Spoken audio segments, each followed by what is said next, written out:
Welcome back to the Hungarian History Podcast. I am Szántai Gábor. In episode 18, we pick up the story of the 1552 Ottoman campaign. Though largely successful, the campaign is best remembered for the Ottomans' decisive defeat at the legendary Eger Castle.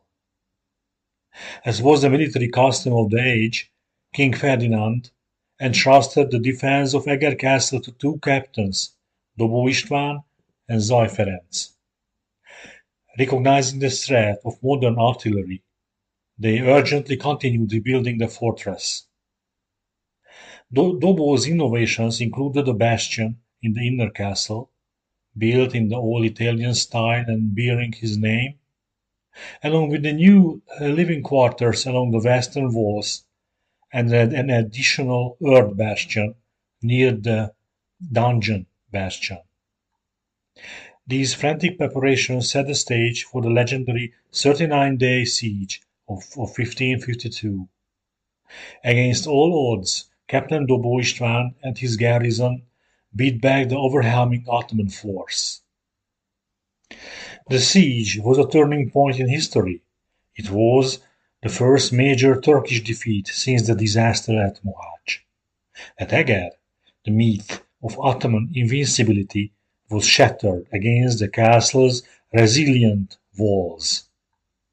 Many of us are familiar with Gárdonyi Géza's famous novel, The Stars of Eger. But today we are going to shift our perspective. What was this siege like for the Ottomans? Let's explore how the attackers might have experienced those 39 days.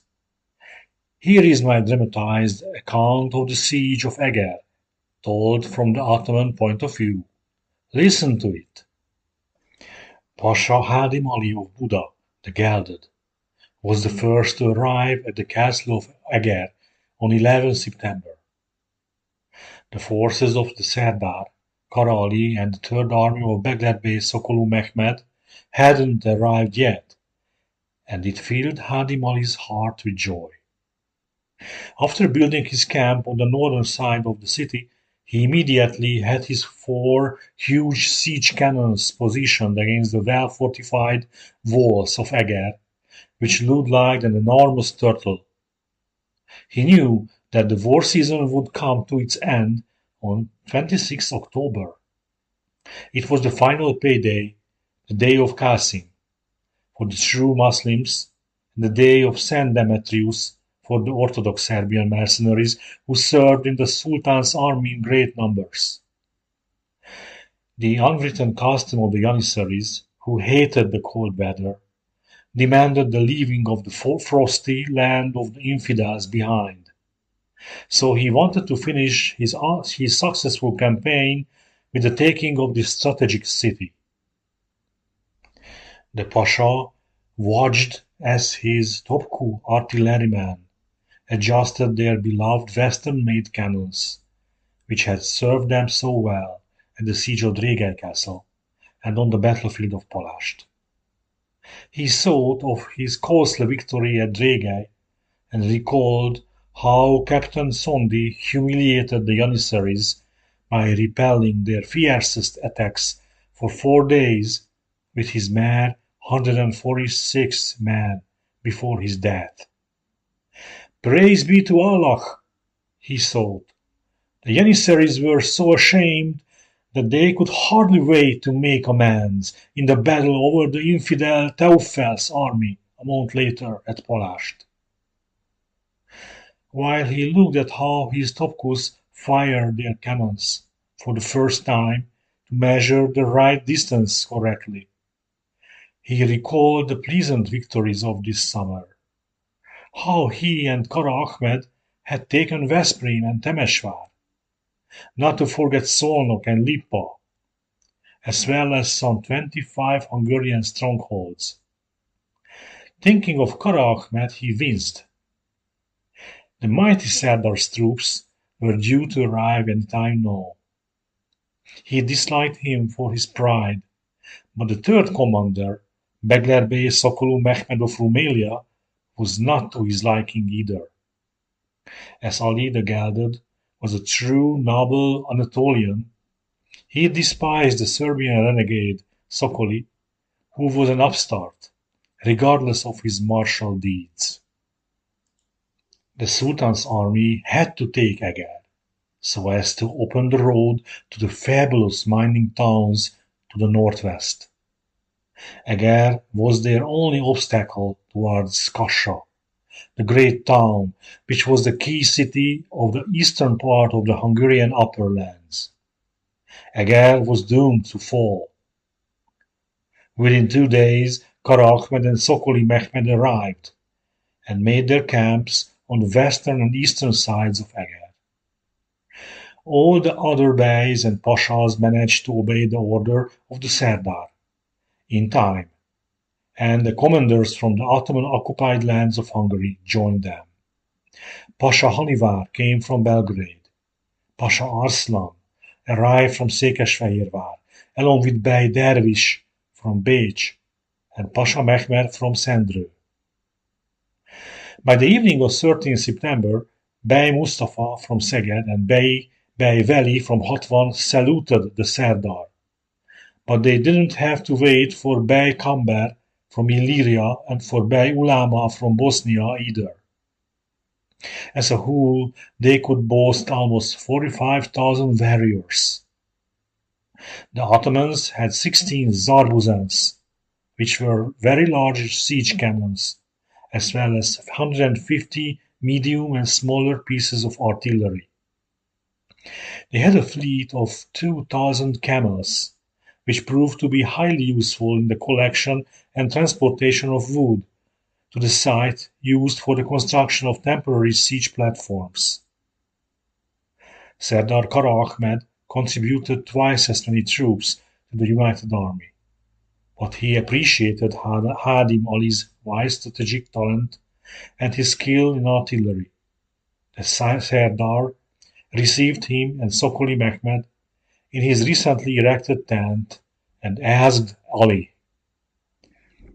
"O wise Pasha of Buddha, as you were able to arrive here first, you must know the details of this miserable sheep pen, that we will take easily and quickly for the glory of the bright-faced Padishah.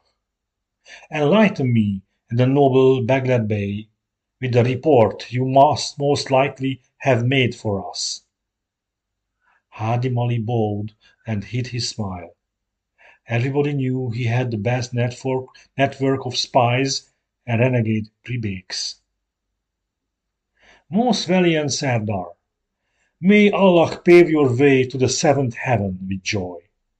Indeed, I have a prebak, a renegade, who can come and go between us and the infidel's castle like a ghost.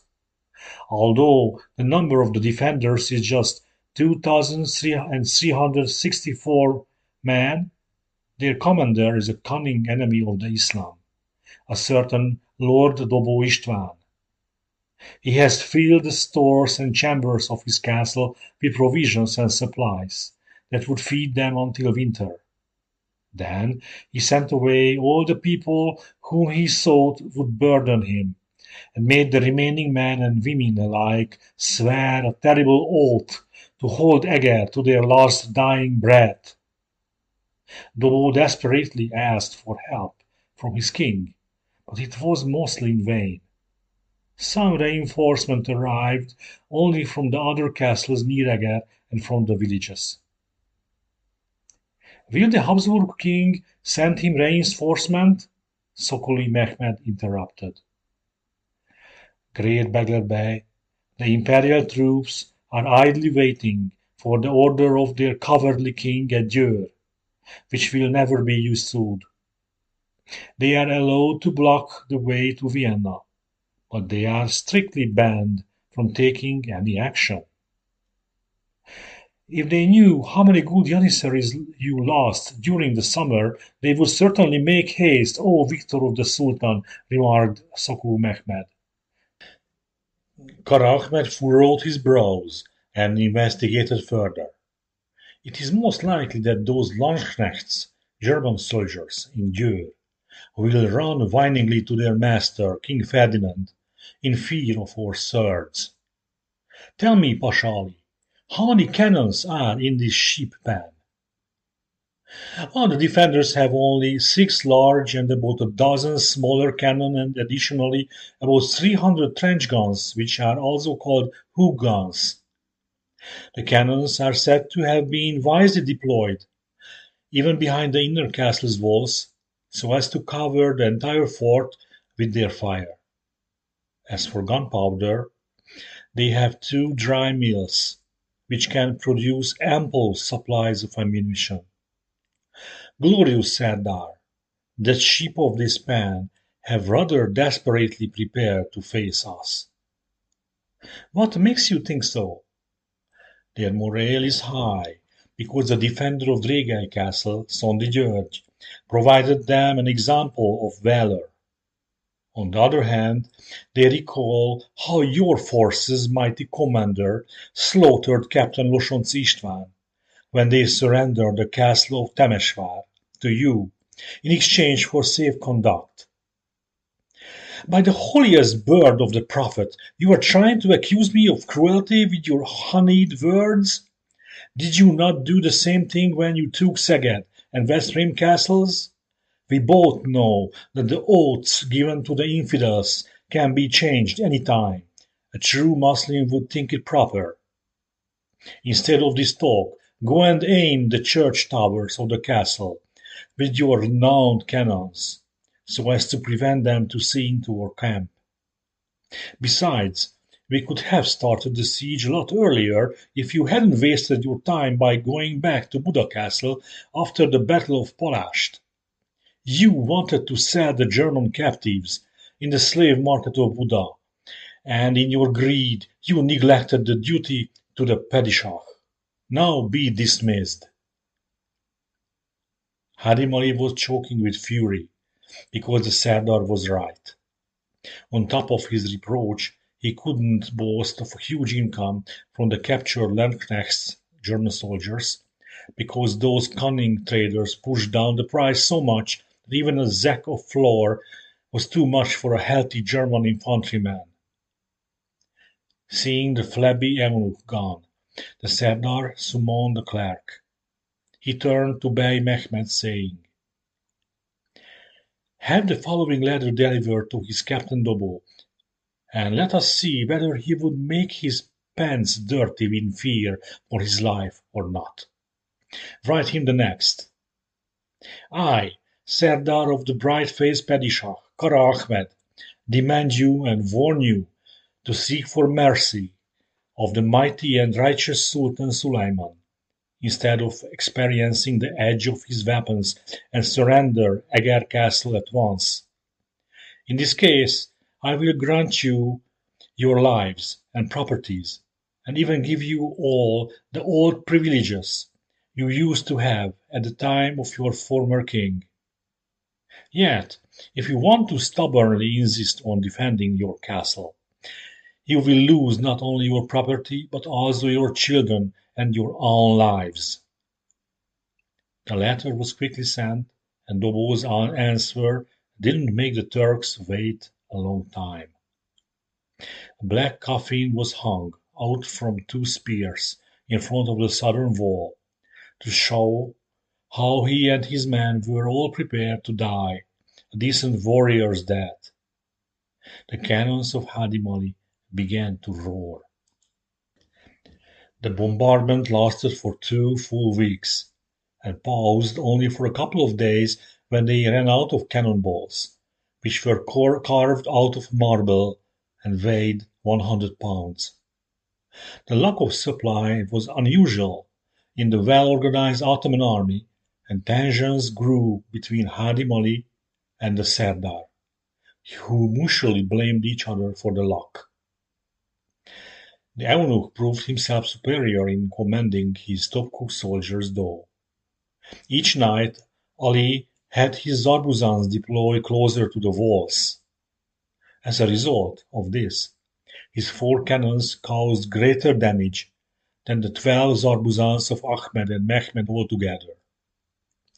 The walls were so ruined that toward the end of the bombardment, even a rider could climb through them in many places. To Ali's annoyance, Captain Dobó had the breaches repaired during the night, as if he commanded hundreds of guineas. He had the gaps and breaches filled with earth and timber. Luckily, the makeshift masonry was easy to destroy. To hinder the cannonade, the officers of Dobó would break out of the castle with their picked hussar warriors at the most unexpected times during the siege, and caused great harm and confusion, especially when they sallied out at night. Ali's renegade Pribék informed the Pasha that Vice-Captain Mecskei István and other officers like Fügedi and Zoltai were leading these heroic assaults. Soon there were enough breaches, and Kara Ahmed gave the order to launch the first general attack on 29 September, which was regarded as the day of St. Michael amid the Christians. Thousands ran against the throats of the infidels' cannons, and hundreds never reached the foot of the walls. The castle was assaulted from all sides. The Turks scaled the walls and the breaches by wide ladders which enabled 6-7 soldiers to climb up next to each other. The main attack was aimed at the outer castle and the 2 bastions of the inner castle, which lay on the northwest. According to the report of his Pribék spy, Hádim Ali knew that their defense was in the hands of the 4 chief lieutenants, namely the cunning Bornemisza Gergely and Fügedi János, as well as Pető Gáspár and Zoltai István. He knew that Dobó and his vice-captain Mecskei were overseeing the fight from the inner castle. Terrible hand-to-hand combat raged on the ramparts, all around the turtle-shaped fort. The Ottomans wore no heavy armor, just a shield, in order to climb swiftly, but the Hungarians were clad in iron from tip to toe, and received them with long spears and battle axes. The angel of death harvested among the Turks, but they managed to seize a tower, where the first green flags of the prophet were being unfolded. A huge cry to Allah arose from the thronged troops, which oppressed the frightened Jesus, Jesus cause of the defenders. The tower was in the Turks' hands, and hundreds pushed themselves inside of it. Hádim Ali watched the assault from his tent, and a bad feeling crept up his spine. And that very thing happened in the next minute, just what he would have done himself. Dobó had cleverly deployed his biggest guns in the inner fort exactly for such incidents. All these guns were turned towards the occupied tower and sent a deadly volley into the weakest lower inner part of the building. The massive tower swayed and collapsed in a cloud of dust and gunpowder, burying the victorious Turks under the rubble. It was the end of the assault. The Ottoman warriors' morale broke. Nobody could stop their retreat to the camp.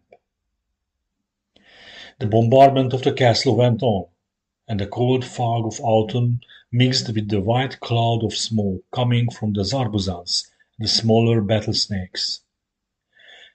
Hádim Ali paid only the most necessary of visits to the Serdar and ignored Sokoli Mehmed at large. He was deeply hurt and told Kara Ahmed that his artillery skills would perhaps speak less sweetly, but much louder than his words. The Pasha of Buda worked hard and seemingly had lost some weight while instructing his beloved Topchi soldiers in person.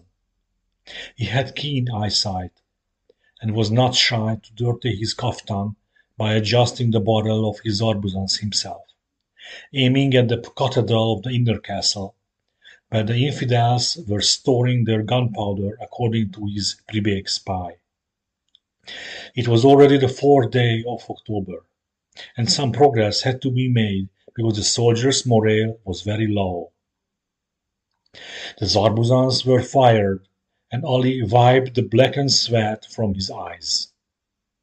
To his great surprise, the roar of cannons was suddenly overpowered by a huge explosion coming from the castle. The cathedral was gone. Rubble showered on them. Even in the Turk camp, the terrible white smoke cloud engulfed the castle of Eger. Deadly silence commenced. Then a huge shout of Allah Akbar went up, and the entire Ottoman army rushed against the walls, not waiting for the orders of the officers.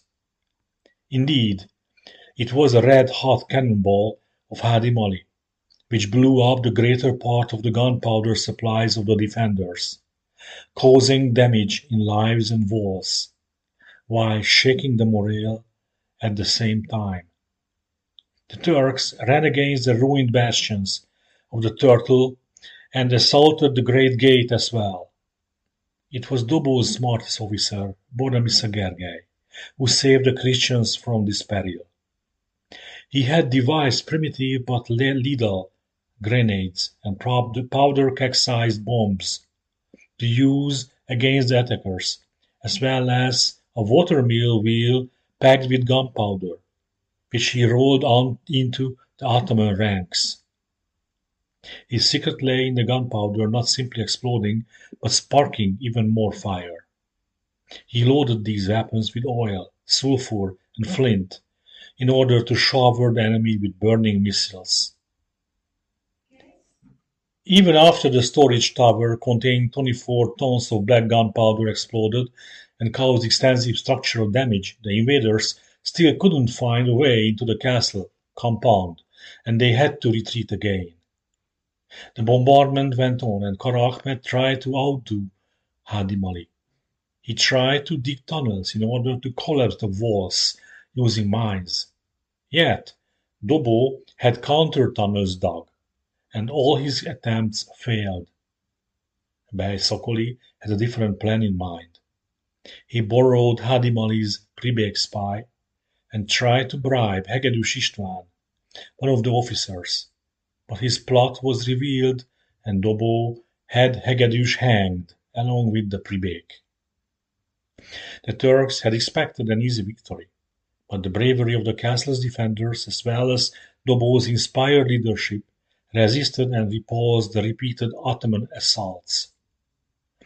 Despite the difference in troop numbers, Eger's strong walls and the steadiness of his defenders allowed the fortress to withstand 5 major assaults and continuous cannon fire.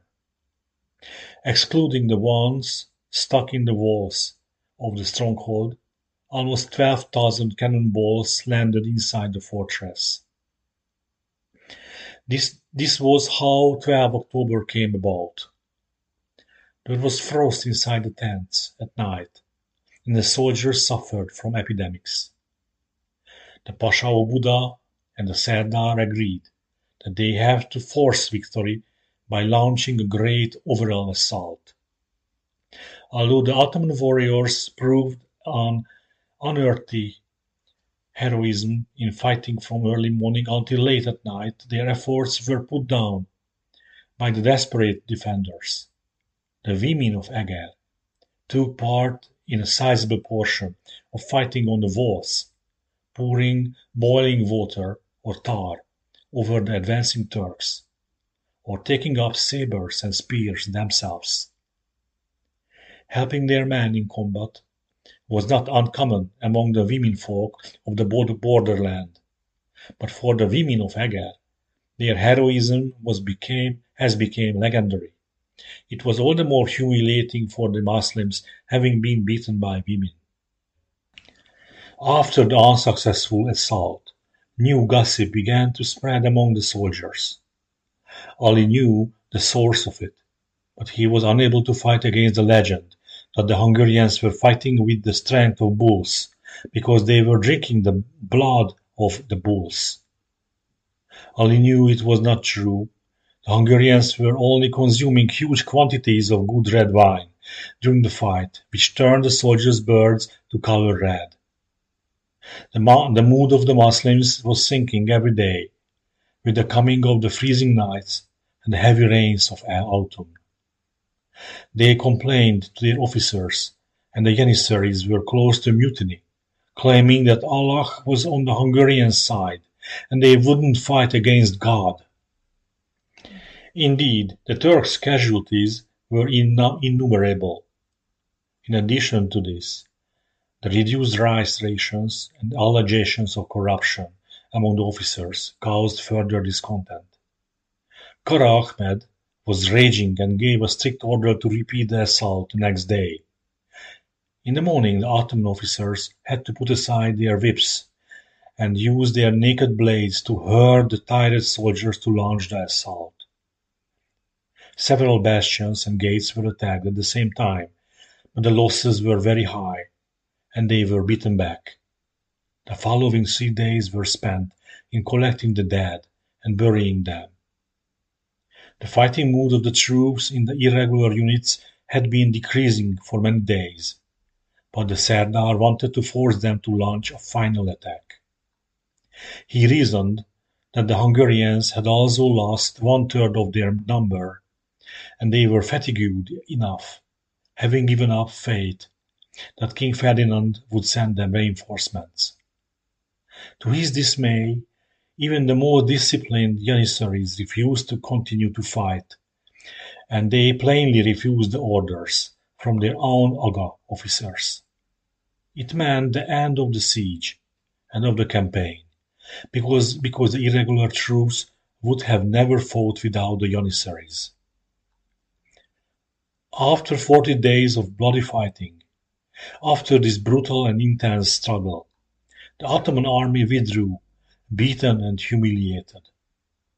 The troops of the Serdar and the units of Sokoli Mehmed left the camp on 17 October. Hádim Ali the gelded followed them a day later. He was the first to arrive and the last to leave. Ali felt his position as the Pasha of Buda quite stable, but he thought he should blame this last failure of an otherwise very successful campaign on the Serdar and on the Rumelian Begler Bey. Ali had a good friend in Istanbul, Pasha Jalaladze Mustafa. He had a high-ranking position near the Sultan's ear as his poet and historian.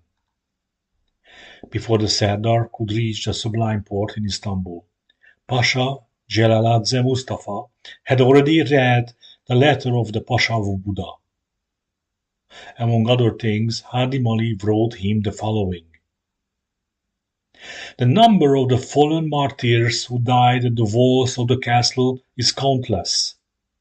The fight had been going on for 40 days, but it was impossible for the Serdar to take the fort easily because its bastions were towering into the sky, and the foundation of its walls was in the sea. The defenders were perfect masters of preventing their disaster, and they were briskly applying all the tricks and snares of the martial arts. Furthermore, this matchless castle was built on an extremely inaccessible location. As Allah had ordered, the winter season and the cold weather have arrived, and the patience and calmness have disappeared due to the rain and snow. There was a shortage of food supplies, which has made the troops worried, and the cold has disturbed the patience of the animals. As the time of taking this castle had been destined and postponed to a later date by Allah, the Serdar thought it reasonable and better if he withdrew the army from the castle and give up the fight and the siege." That was my dramatized account of the siege. Now let's turn to the fates of its main heroes, Dobó István, Megcsei István, and Bornemisza Gergely. Following the victory, Dobó and his officers resigned in protest after King Ferdinand refused to provide any material support for the defense. The king accepted Dobó's resignation and appointed him voivode of Transylvania, sending him to command the fortress at Szamosújvár. However, As a guarantee of his loyalty, Dobó's family was forced to remain in the castle of Deva. This reflected a broader pattern of distrust from the Habsburg court toward wealthy Hungarian lords. The crown's empty treasury was often replenished by seizing the gold of those accused of treason, and these victims were often innocent. Dobó himself fell victim to this in 1556 when he was arrested on similar charges. He managed to escape from prison a year later. Fortunately, King Maximilian later decided to pardon him, and in 1558 granted him additional lands and titles. As for Megcsei István, King Ferdinand rewarded his significant contribution to the defense of Eger with a modest 50 forints and an estate. Megcsei resigned alongside Dobó on November 25, 1552, but he continued to serve as a captain until March of the following year. Tragically, his life was cut short soon after. On March 13, 1553, while traveling to visit his wife, Szúnyog Erzsébet, in Ungvár, he stopped in a village of Várkony, now part of Ózd, to ask for a cart and hay at a local inn. The peasants there not only refused his request, but turned violent. One of them struck Megcsei on the forehead with an axe, before another fatally stabbed him with a spear. He was laid to rest in the church of Szent Márton in Csütörtökhely. As for Bornemisza Gergely, Dobó's cleverest officer during the siege, he was appointed to share command of Eger with Megcsei. On March 31, 1553, he led a group of hussars to Várkony to hunt for Megcsei's murderers. Though the peasants had escaped, Bornemisza punished the village by plundering its cattle and grain. Years later, the Turks took their revenge on him. The hot-headed captain rode out with a small unit to confront raiders from Hatvan Castle, but his force was insufficient. He was captured in the battle and taken to Istanbul, where Pasha Ahmed, the unsuccessful besieger of Eger, gave the order to have him hanged. And that brings us to the end of this chapter. This was the 18th episode of the Hungarian History Podcast, the first English-language program dedicated entirely to the story of Hungary. In our next episode, we are looking forward to a special treat. We will be joined by an expert to discuss the evergreen story of the Battle of Mohács. If you enjoyed this journey into the past, please help us grow by sharing the podcast with your friends. Your recommendations are the best way to support our work. Thank you so much for listening. I am Szántai Gábor. Until next time, goodbye, and viszonthallásra, sziasztok!